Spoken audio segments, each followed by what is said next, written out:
تمام انبیاء کو اللہ نے معجزات عطا فرمائے، ہمارا ایمان ہے۔ اور معجزہ کا لفظ جو ہے نا، یاد رکھو، یہ ہے عاجز سے۔ کیا معنی ہے؟ یعنی ایک ایسا کام جس کو ساری دنیا کرنے سے عاجز ہو، وہ اللہ اپنے حکم سے نبی کے ہاتھ پہ ظاہر کر دیں، یہ معجزہ ہے۔ اور اگر اللہ تعالیٰ اس کام کو، امر خارق کی عادت کو کسی ولی کے ہاتھ میں ظاہر فرما دے تو وہ کرامت ہے۔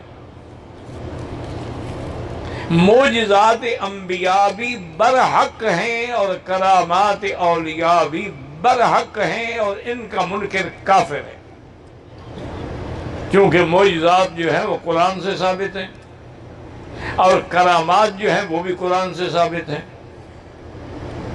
سیدہ مریم نبی تو نہیں تھی، سیدہ مریم جو ہیں وہ ولیہ تھیں، صدیقہ تھیں، صالحہ تھیں، لیکن نبی تو نہیں تھی۔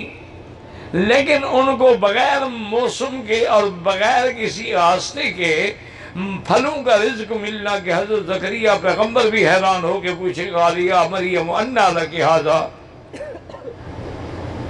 قالت هو من عند اللہ، یہ اللہ نے بھیجی ہیں۔ تو یہ کرامت ہے۔ اسی طریقے سے حضرت سلیمان علیہ السلام نبی ہیں، بادشاہ ہیں، اور ایسی بادشاہت ہے جو کسی کو نہیں ملی۔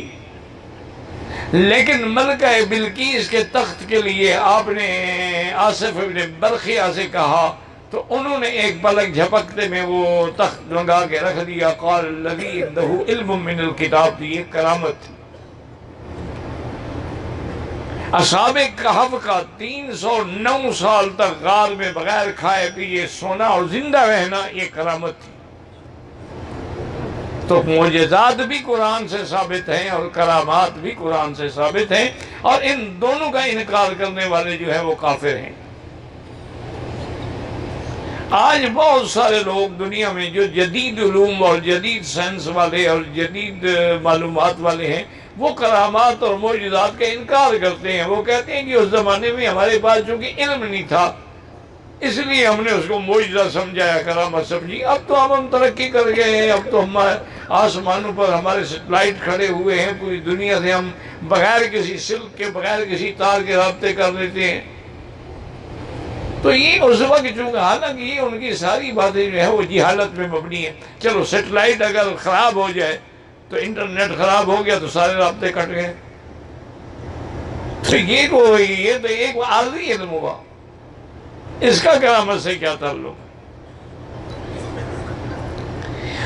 کرامت یا معجزہ وہ ہوتا ہے جو ما فوق الاسباب ہو، اسباب نہ ہوں اور ظاہر ہو۔ یہ تو ما تحت الاسباب چیزیں ہیں۔